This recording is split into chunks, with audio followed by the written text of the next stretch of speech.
The chair across from Oprah's studio was quiet. Cameras were ready. Lights were soft. The audience sat still, their eyes fixed on the two empty chairs on the stage. One of those chairs had been Oprah's for years, known for deep talks, hard questions, and moments that made people cry or laugh or remember who they really were. Today, the other chair was reserved for Keanu Reeves. It wasn't just another interview. This one had weight. The posters called it a conversation about life, loss, and what really matters. People online had already been guessing what he might say. Some thought it would be about a new movie. Others hoped he'd open up about his quiet past. But no one was prepared for what would actually happen. The backstage curtain moved. Oprah walked out first, calm and smiling, as always. The audience clapped politely. She waved, then sat down, crossing her legs gently. Then the stage manager gave a small nod. Keanu Reeves walked out.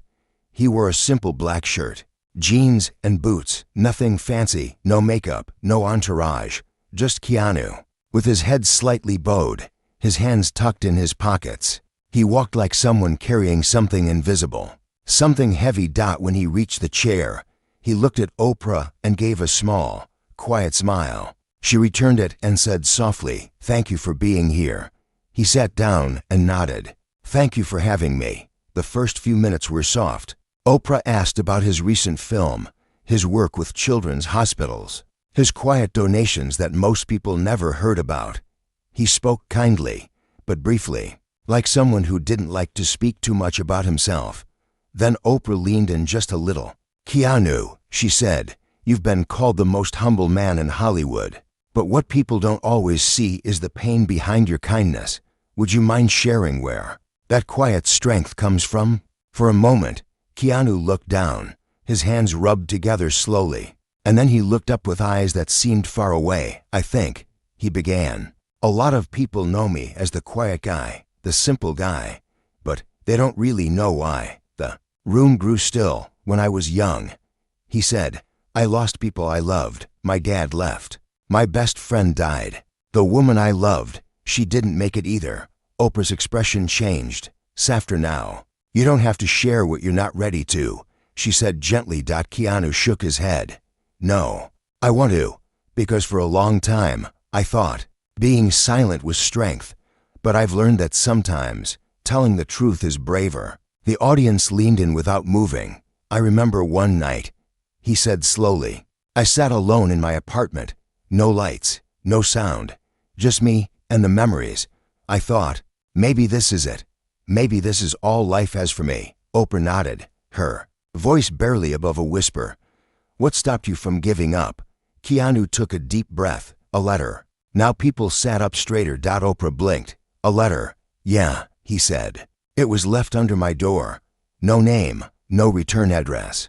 Just a folded piece of paper." He paused again. It said, "You smiled at me when I wanted to disappear. I never forgot. You're the reason I'm still here." Oprah's eyes watered slightly. "I didn't even know who wrote it," he continued, "but it changed something in me, made me realize we never know how we touch other people, even with something small." He looked around the room. "I think that's what keeps me going." The room was quiet, too quiet. Not even a cough or a shuffle of feet. But then Oprah asked something unexpected. "Do you ever feel like people only love you because you're broken?" Keanu didn't answer right away. His jaw clenched slightly. He looked down at his hands. "Sometimes," he said finally, "sometimes I wonder if people are only kind to me because they think I've suffered enough. Like they owe me sympathy." Oprah looked at him carefully. "And how does that make you feel?" He gave a faint smile, but it wasn't a happy one. "Lonely." That word hung in the air like smoke. "I try to be kind," he said, "not because I want anything back, just because I know what it's like to feel unseen, forgotten, like you don't matter." Then Oprah leaned forward. "What would you say to someone watching right now?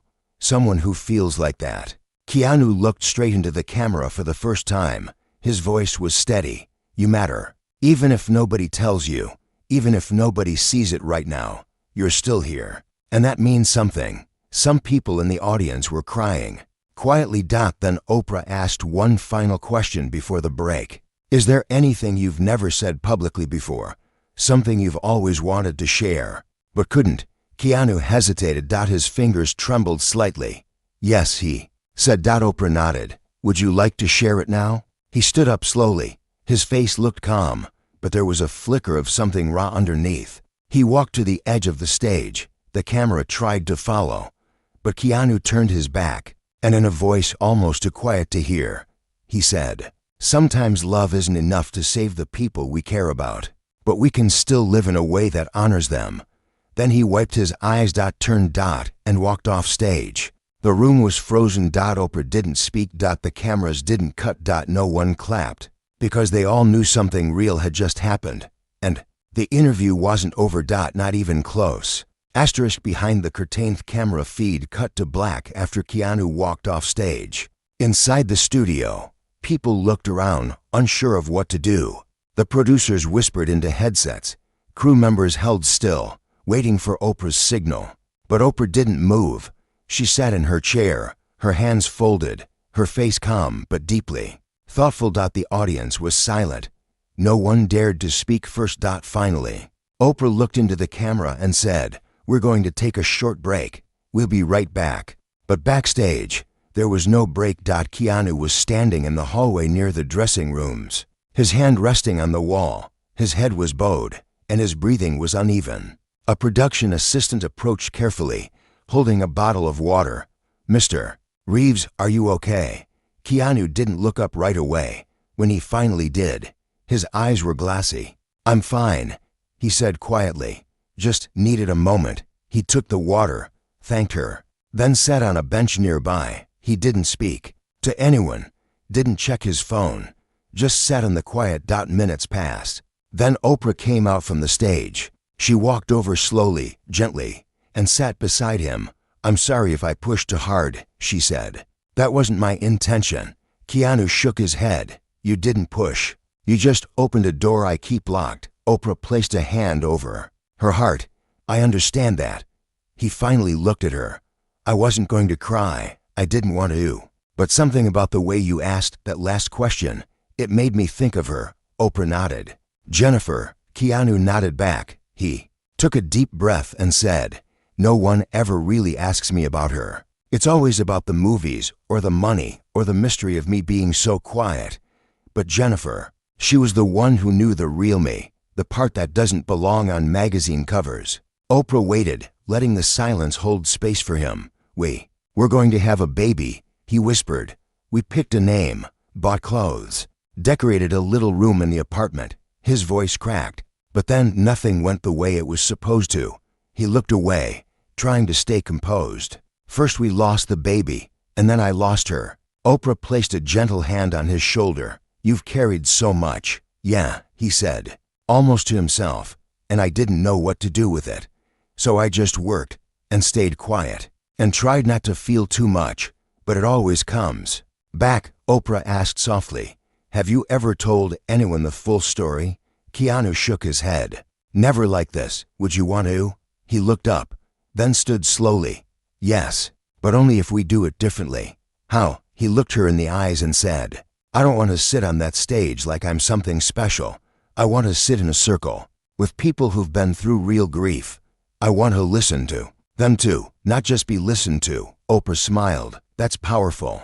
The producers weren't sure at first, but Oprah agreed. The next hour was restructured. They moved the interview to a quiet set. No flashy lights, no audience, just a round space with 6 chairs placed in a circle. Oprah sat beside Keanu, and the other chairs were filled with people who had written letters to the show. Each had experienced deep, painful loss. There was Maya, who lost her husband in a car crash. David, who lost his daughter to cancer. Lucy, who grew up in foster care and never met her birth mother. And 2 other strangers until this moment. Now, bound by something unspoken. Keanu greeted each of them with a quiet nod. No handshake, just soft eye contact and a few words. Then Oprah said, "We're not here for an interview. We're here to be honest, as people, not performers." Maya spoke first. "I just want to know how you live with the quiet, because that's what hurts the most. The quiet after the funeral, the quiet when everyone stops calling, the quiet when you're alone with your memories." Keanu nodded slowly. You don't get used to the quiet, but you learn to walk with it, like a shadow. Not your enemy, just something you carry. David wiped his eyes. Do you ever get angry? Yes, Keanu said. But I try to ask the anger what it wants to say. Sometimes it just wants to be heard. Lucy asked, do you ever feel guilty for smiling? That one hit Keanu harder than the others. He closed his eyes for a moment, then opened them and said, yes, every time. But I remind myself those we lost wouldn't want us to suffer forever. They would want us to smile when we can. Oprah turned to the group. What about healing? Do you believe in it? Keanu thought for a long time before answering. I believe in healing, he said, but not in the way people imagine it. Not like a wound that disappears. Healing, to me, is learning how to live with the pain. How to turn it into something softer, not to forget, but to forgive the world. For breaking our hearts, silence again. But not a sad silence, a sacred one. Then Maya said, this is the first time in 2 years I've spoken about him without breaking. Keanu reached out and held her hand. Then maybe this was meant to happen. The cameras rolled, but they weren't the focus anymore. The room felt like a heartbeat, like breath, like truth. After the circle ended, Keanu stayed behind. He hugged each person. No words, just presence. Oprah watched from a distance, her eyes full. When he finally walked out of the studio that night, the stars were just starting to show. He didn't say much, but one producer overheard him whisper to himself, maybe tonight, I can sleep a little better. The letter that never came. 3 days passed after the interview aired. It spread across the internet quietly at first. No shouting, no bold headlines, just people sharing clips of Keanu's words. People who had lost loved ones. People who had never spoken about their pain. Strangers in different corners of the world were posting. This made me cry in the best way, and I finally feel understood. But while the world watched, Keanu stayed quiet. He didn't check his phone. He didn't respond to interviews. He didn't go online. Instead, he sat in his apartment with the windows open, the breeze soft on his face, a cup of cold tea on the table beside him. On the floor in front of him was a small wooden box, worn edges, locked for years, untouched. Until now, he leaned forward and opened it slowly. Inside were letters, old photographs, ticket stubs, a tiny blue hat that was never worn. He held it in his hands, pressing the fabric to his face. It smelled like time, like memory, like heartbreak. There was one envelope at the bottom of the box. No stamp, no writing. Just sealed. He hesitated before opening it. Inside, he found a folded note. It was written in soft handwriting, careful and full of love. It was from Jennifer, the woman he had lost. She had written it before the baby's due date, weeks before the accident. He hadn't known it existed. Maybe she meant to surprise him. Maybe she never got the chance to give it. His hands shook as he read the words. If anything happens, I want you to know that I saw you. The real you. The man who listens more. Then he speaks. The man who holds pain quietly, not to hide it, but to protect others. You are stronger than you know, and one day, you'll save someone else, just by being who you are. A tear dropped on the page. He folded the letter again and held it to his chest. In that moment, the pain didn't disappear, but it changed. It softened, not gone but gentler. Later that day, he called Oprah. I need to do one more thing, he said. What is it? She asked. I want to go back, he said, but not to the studio, to the people. The ones who wrote letters but didn't get invited, the ones who still feel unseen. Oprah paused, then said, I'll make the calls, and she did. Within a week, Keanu was on a quiet road trip across the country. No cameras, no press. Just a list of names and towns, people who had written to the show after the first interview aired. People who said things like, I never got to say goodbye, or I wish someone like Keanu would sit with me, just once, so I didn't feel so alone. His first stop was in a small town in Kansas. A woman named Claire lived there. Her son had died in a hiking accident. She hadn't left her house in 6 months. When Keanu knocked on her door, she opened it slowly. Confused, Hi, he said. You wrote a letter. Her hand flew to her mouth. Is this real? He nodded. Do you have time to sit and talk? She invited him in. They sat on the porch for hours. They didn't speak the whole time. Some moments were just silence and shared air. But by the end of the visit, Claire smiled for the first time in months. "Thank you for not trying to fix me," she whispered. "You don't need fixing," he said. "Just space to be." His next stop was a veteran named Tom. He had lost his brother in war and hadn't spoken to anyone about it in 10 years. Keanu listened, nodded, and shared his own stories of loss, not to compare, but to connect. At each stop, the same pattern happened. He would sit quietly. He would listen. He would offer one sentence that felt like a warm blanket in a cold room. He never rushed, never judged, just gave presence. And with every visit, something inside him healed a little more. Meanwhile, back in Los Angeles, Oprah was preparing something quietly. She had taken the raw footage from the interview circle and begun cutting together a special episode, not for ratings, not for fame, just for people who needed to know they weren't alone. She titled it, "The Grief We Carry." She planned to release it without trailers, without promotion, just a soft upload, a quiet gift to the world. But just as she was finishing the final edit, her assistant rushed into the room. "You need to see this," she said, holding a laptop. A video had surfaced. Someone in Kansas had secretly filmed Keanu on the porch with Claire. The clip showed no faces, just two people sitting in quiet stillness, side by side, not speaking. The caption read, "This is how you show up for someone who's grieving." It had already reached over 2 million views in 12 hours. Oprah sighed. "He didn't want attention, I know," her assistant said, "but the world saw something true, and people are responding." Keanu hadn't planned for this. He returned to Los Angeles 2 days later. When he got home, he found his mailbox full of handwritten letters. No email, no text, just paper and ink. Thousands of people had found his address somehow. Not to ask for autographs, not to take from him. But to give something back. One letter simply read, "Because of you, I told my father I miss him, and for the first time in years, he hugged me." Keanu sat down with the letters spread around him like feathers. He didn't speak, didn't move for a long time. Finally, he whispered, "Maybe Jennifer was right." Then he opened the window and let the night breeze carry the silence away. The voice in the hallway. Keanu Reeves stood at the edge of his quiet apartment. Letters all around him.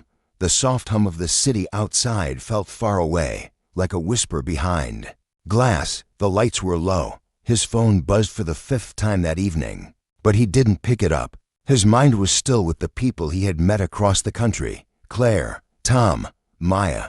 Their faces stayed with him, gentle, grieving, and honest. He had started this journey thinking he might help someone, but what he didn't expect was that they would help him more. For years, he had learned to live with silence. Now he was learning to live with connection. Then his phone rang again. Not a text, a call. He picked it up. "Keanu," Oprah said softly, "I just sent you something." He opened his laptop. A private link appeared. He clicked it and watched. The video began with a dark screen. No music, no titles. Just breathing, real breathing. Then a voice. Maya spoke. "I thought I would always cry when I said his name, but now I think of his smile first." Then Tom's voice. "I forgot what it felt like to be heard." He didn't say much, but he didn't need to. Then Lucy. "I never met my mother, but I met people who gave me the love I was missing." Sometimes family is not who you're born to, it's who sits beside you in your worst hour. The video cut to a simple clip of Keanu sitting in silence, nodding, hand on his chest. Oprah's voice came in last. "We carry grief not to drown in it, but to learn how to breathe differently." The video ended with one line on the screen: "Healing begins when we sit together." Keanu's eyes watered. Not from pain. But from something deeper. Recognition. He closed the laptop and whispered, "It's time." He called Oprah again. "I want to speak," he said. "Where?" she asked. "Not a stage, not a studio. A hospital, a hospital." She paused. "Why there?" "Because grief doesn't just happen after death. It happens in waiting rooms, in diagnosis rooms, in places where people sit alone." Within a week, it was arranged. A quiet hospital in Chicago had agreed to host the event. No audience, no flashing lights, Just Keanu, Oprah, and anyone in the building who wanted to come. Nurses, patients, janitors, security staff, anyone with a story. The night before the visit, Keanu didn't sleep. He walked the hotel halls, soft steps echoing in the carpeted corridor. He stopped by a window and looked out at the city lights. And then he heard it, a voice in the hallway, a child's voice. Is that him? Keanu turned. A little girl stood holding a nurse's hand, maybe 8 years old, bald head, hospital gown. She stared at him. You're the guy from the video, she said, eyes wide. Keanu smiled gently. Yeah, that's me. She walked up to him, no fear in her step. You talked about sad things, she said. Yes, he replied. Because sometimes sad things are real, she nodded. I like that.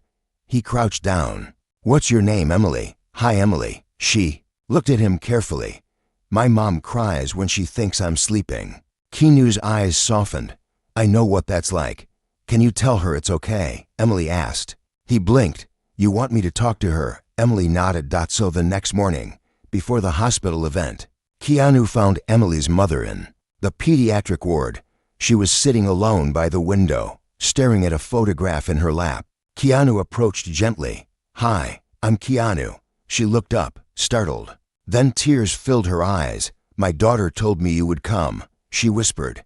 He sat beside her, and for a long time, they didn't speak. Then he said, she told me you cry when she sleeps. The mother covered her face. It's okay to cry, he said. It doesn't mean you're weak. It means you love her more than words. She looked at him. I don't know how to let go of the fear. Keanu nodded. You don't have to let go of fear. Just don't let it stop you from loving her every second you still have. She cried then. Not the loud kind, the quiet, shaking kind. He stayed with her.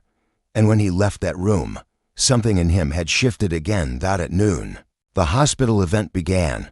Chairs were set up in a small circle in the cafeteria. Nurses came in first, then doctors, then patients in wheelchairs and children holding stuffed animals. Keanu stood in the center. Oprah joined him. No cameras. Just people.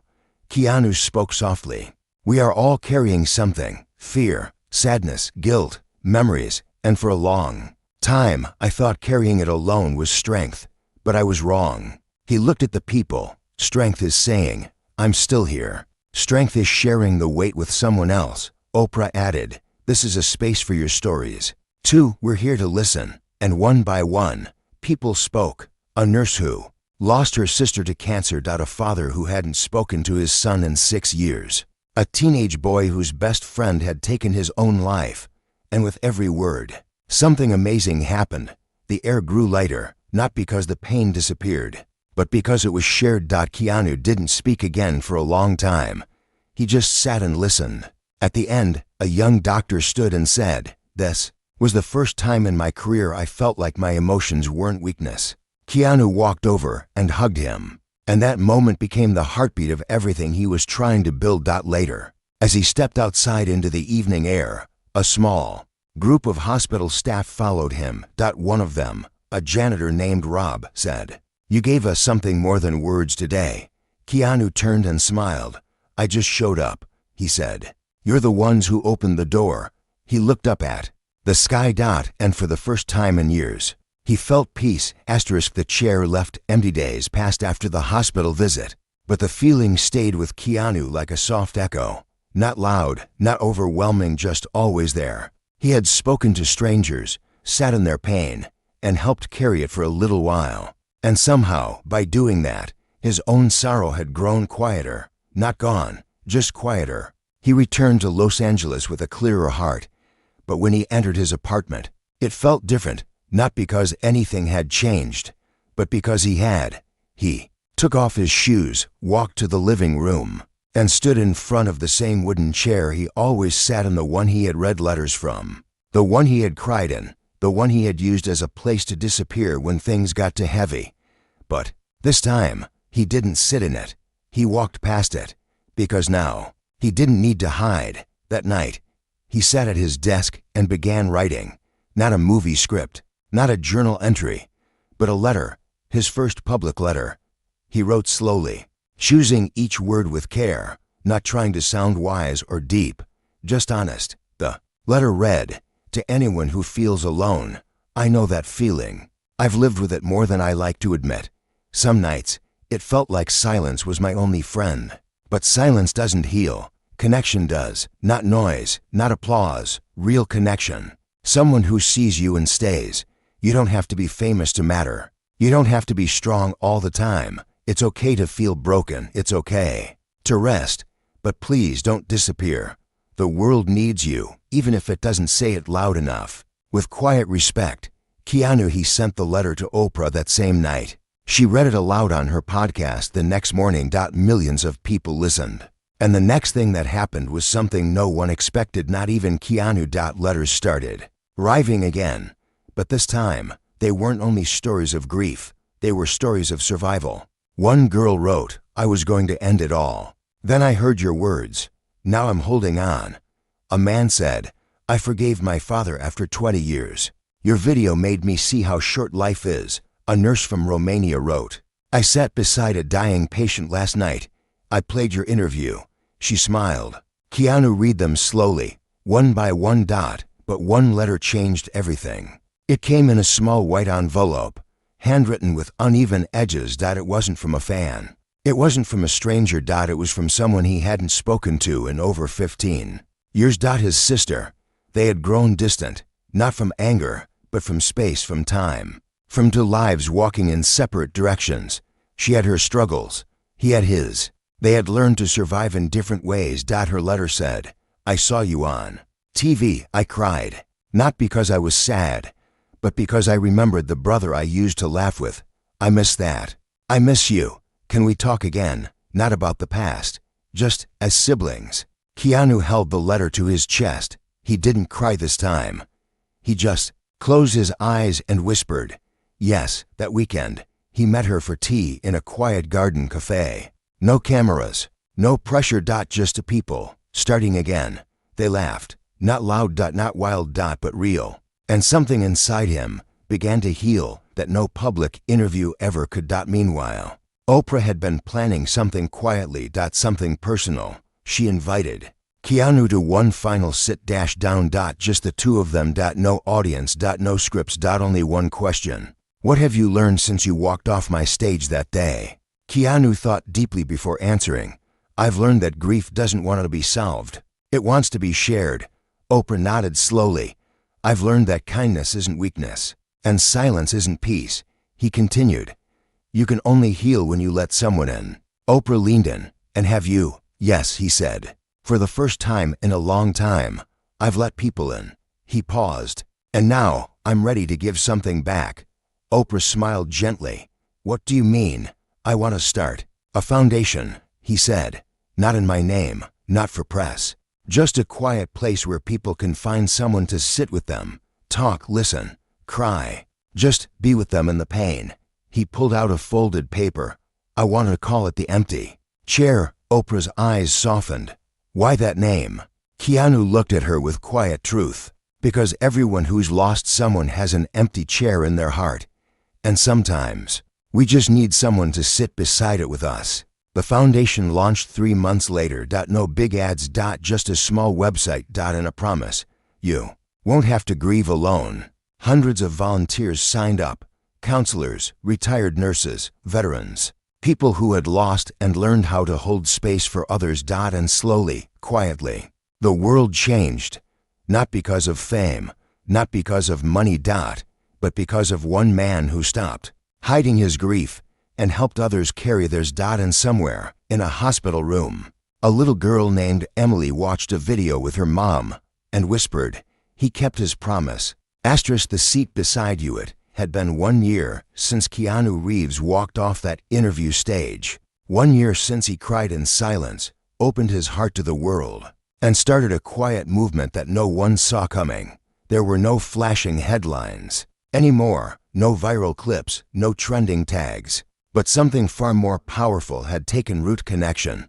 The foundation he started, the empty chair, had grown quietly. Across cities and small towns. Volunteers sat beside people who felt lost, not to give advice, not to fix, just to sit, just to be there. Schools began creating grief circles. Hospitals opened listening rooms. Prisons invited counselors to talk to inmates not as criminals, but as human beings with pain to old to name. All across the world, people started showing up for each other. Not with loud speeches, but with presence. That was Keanu's dream, and it was working. He didn't take credit, never stood at a podium, never asked for applause. He just kept showing up in small ways. One afternoon, he visited a quiet library in a rural town in Oregon. They had converted one of their reading rooms into a grief space. A small table, 2 chairs, a box of tissues, a sign that read, "You don't have to say anything. Just sit." A boy was there, maybe 12. His father had passed 6 months earlier. He had stopped talking to anyone. Keanu sat in the opposite chair. He didn't introduce himself, didn't explain who he was. He just sat. After a while, the boy looked up and said softly, "It hurts." Keanu nodded. "I know. Will it ever stop?" the boy asked. Keanu looked out the window. "It might not, but you'll learn how to carry it, and you'll become stronger than you think." The boy didn't speak again, but he didn't leave either. They sat in silence until the sun dipped behind the trees, and when the boy finally stood up and whispered, "Thank you," Keanu only smiled and said, "Anytime." Later that night, Keanu returned to his apartment. It looked almost the same. Same walls, same chair, same box of letters, but something had changed. He didn't sit in the old wooden chair anymore. Instead, he kept it empty. Right beside the window, and whenever someone came over, a friend, a neighbor, even a stranger, he invited them to sit there. "This is the chair for the ones we miss," he would say, "but you're welcome to sit next to it." And people did. They sat, they cried, they laughed, they remembered, because grief never truly leaves, but when we share it, it becomes less lonely. One morning, Keanu got a call. It was from Claire, the woman he had visited in Kansas, the one who lost her son. "I'm hosting a community night," she said. "We've built a small room in our library, like the one you showed us. We call it the listening room. Would you come?" He said yes. When he arrived, the room was already filled with people, not broken, not fragile. Just real. They hugged him, not like fans, but like family. Claire stood up and spoke. "We used to keep our pain quiet. We thought it made us weak, but now we tell the truth. Because one man reminded us that being open doesn't make us smaller, it makes us whole." Applause followed, soft and honest. Keanu smiled. Then he sat down beside an older man in the back. The man was shaking, holding a picture in his hand. "My wife," he whispered, 42 years. "She passed last month." Keanu touched his shoulder. "Tell me about her," he said. And the man did. For almost an hour, he told stories about their first date, their first fight, their first home, their last goodbye. Keanu listened, eyes never leaving his face, and when the man finally stopped, he said, "Thank you for listening." Keanu smiled and said, "That's what we're here for." As the evening ended, people began placing candles in the window, one for each person they had lost. Keanu placed one for Jennifer. He stood there, watching the light flicker, and whispered, "You were right. Love doesn't end. It just changes form." A gentle wind passed through the room. And for a moment, he felt her presence again. Not as a memory. But as something soft and kind in the air around him. Outside, someone captured a photo from the sidewalk. It showed Keanu standing beside a glowing candle, a wall full of photos, and an empty chair right beside him. They posted the image with no caption, and somehow, that image traveled around the world. People started creating their own versions. Empty chairs on porches, at kitchen tables, in parks. They weren't for sadness alone. They were for presence, for honor, for quiet love. A silent symbol of something deep. You are remembered. You are not alone. And so, the story that began with a man walking off a stage in tears ended with the world sitting together in peace. Not because pain disappeared, but because it was finally seen and shared.